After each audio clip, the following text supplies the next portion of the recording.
Hello everybody, this is T with Kate's Crafted Closet with another tag for my Christmas 2019 tag series. So today we're going to make this really simple, easy, fun tag. This is actually a great project for a family night, crafting with the kids, the grandkids, the nieces, the nephews, or any other, to keep them occupied. And it's just great that when they see this on a present, like, I made that.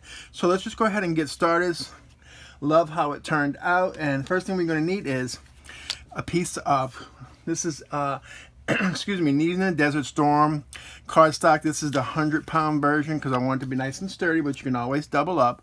This is measured 2 inches by 4 inches. And the next thing you're going to need is a black pen. This is a Micron pen. I didn't want to go Sharpie because I was afraid it might bleed through that, but if it did, you can always, like I said, double up on the back of it. But I'm just going to use this Micron pen because it actually worked pretty well. And then you're going to need some white buttons. So search your stash, like I did, and find a button. So I'm just going to do a placement of where I kind of want my snowman to be at on here. So we're going to go there. So I'm just like, I can move it down just a little. And I'm going to put a mark at the top, so I know that that's where my button's going to go. So we're going to have to hand draw that hat. I'm not the best at drawing either, so don't stress that out. Have fun with it. It is hand drawn, handmade. So I'm just going to extend that line out, go up, and you can always add more to it. That's the best part about it. You can add more to it, but you can't take away. So let's just do our best, and then we're going to draw basically a square on top, and we can size it afterwards and put our button back on there and see if we need to add a little bit more on it. So it's going to take me a moment to color this in because this pen is actually starting to dry out because I've had it for quite some time and I use it for a lot of stuff. So these are a good investment, these Micron pens. And anything that I use today, if I possibly can, list it in the description box below. I most certainly will, but this is really just a lot of things that you're going to have on hand in your craft room anyway. So chances are you won't need to go shopping. Isn't that the best when you can shop your own stash and do a project? Because this is super simple, super easy, and just fun on top of it. Because like I said, the kids love this, and even me as an adult I love doing this kind of stuff. So homemade tags I did when I was a kid. For Christmas we did that one time. There was a craft store, if you lived in Louisiana, in the Metairie, Kenner area. It was called Eric's Metairie. And there was another one in Kenner, but it had a different name, but it was owned by the same company, and I can't quite remember what it was called. So we used to go there with family and go shopping and buy stuff. So this is kind of what our hat's going to look like. And if you have a die cut with a Santa hat, by all means, go ahead and use that as well. So here we're going to make sure that it's kind of sized properly for the button. So I'm okay with that. And the next thing I'm going to go ahead and do is I'm just going to draw some stick arms, and I'm just going to go from there, and I'm just going to add them. If you want to get super fancy, you most certainly can.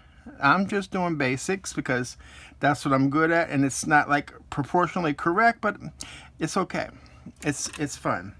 All right, so we got that done. We're going to push those to the side, and we're going to do a little bit of heat embossing. I'm going to show you like the same method I used in the tips and tricks earlier, which I will link as well, is using water to heat emboss. So I'm going to do this off to the side. I just have a spray bottle of water, and I'm going to spray it probably about 12 inches above it because I want little droplets of water. I don't want huge ones. That's why I'm not going to use my hands on that.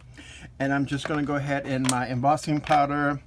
This is Arctic White from Ink on 3. And I'm just going to put it in there, and I'm going to slide it all. And I'm doing a little bit of tap off. Okay, so there we kind of have snow. Without, super easy, right? Just to put that water on there. And then we're going to grab a heat tool. I don't have my huge heat embossing gun. This is that Ranger heat tool, which it takes a little bit longer to melt the embossing powder, but that's okay. You just want to make sure that you'll know when it's melted because it gets a little bit shiny on you. So this will take a moment, so we'll probably have a little bit of silence, but if you have a splatter background stamp that you would like to use, you most certainly can do that. There are snow stencils, there are stamps that are out there in the market. So completely what you have in your stash, I still get it, water. It's pretty simple, pretty easy to find, right? So you see how it's getting shiny. I can tell that that aspect of it is heated because you can see it just pop and goes from that dull matte finish to a little bit more of a glossy, shiny spot with the white. And you can always just leave it there for a minute. Like I said, this one takes a little bit longer to melt the embossing powder because, like I said, this is essentially a heat tool, not an embossing tool, but it can be used for embossing. It just takes a little bit longer, which also helps sometimes prevent warping as well. You can always flip it over and do it that way too. So we're almost done. It's like, and this is like really easy.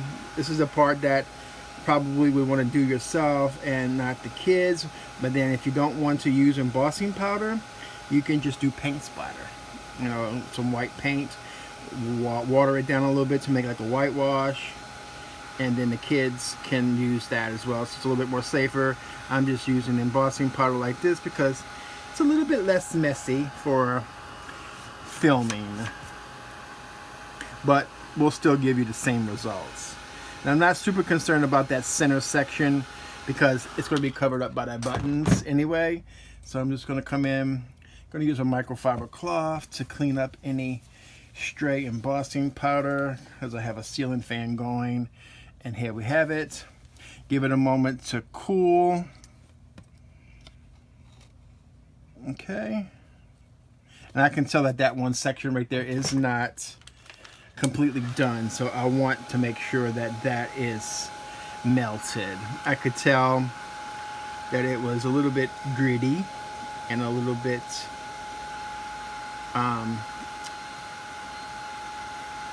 matte still, so I just want to make sure that that area is completely heat embossed. Okay, and the thing is that each time you do this, you're not going to get the same look on it. So we got that done. I am going to bring in my buttons, and I'm just going to go ahead and use some, I had some Fabri-Tac glue sitting here, so I'm going to go ahead and use that. If your buttons have a little bit of dimension to them, like this one, you want to make sure you kind of go on that dimension so that it adheres to the cardstock. So I'm just going to drop that down in the vicinity, and I'm going to say, okay, perfect right there. And then we're going to go in with our second button and add some of that Fabri-Tac on there. It's a really, really good glue for these buttons and stuff because I really didn't want to use hot glue and burn my fingers, which is also good for if you have the kids do this with you, that it won't do that. Okay, so I'm gonna let that kind of set for a second. Then I'm going to come in with some green baker's twine. I'm going to cut off about a 12-inch piece, and just so I can have 6-inch tails, and I'm just going to cut it with my fabric scissors so I can get a nice clean cut. And if I have frayed edges, I'm okay with that. It doesn't really concern me. And then we're going to go ahead with this one. The first one I didn't do any angle edges, but I'm going to do angles on this one. I'm going to come in with my We Are Memory Keepers angle punch, and I'm going to go ahead and do the large angle, just so you can see the difference between an angled tag as opposed to one that is just not angled. So got that one. Then we're going to go in a hole punch. You can use whatever size hole punch you want. This is just a larger one for the sake of the video. And I'm just going to punch. And these are fun and easy to mass produce. Then we're going to come in with our baker's twine here. I'm going to fold it. Well, technically, fold it in half. And then I'm going to stick the folded edge. And see our little button wants to move a little bit, but that's okay. We have a little bit of wiggle room when it comes down to that glue, but that's okay. Just got to pull it back. And so here we go, and we're going to slide, do like a little slip knot, and just slide those two in there, and hopefully we can get it on the first try. Yay, we did. So here we go.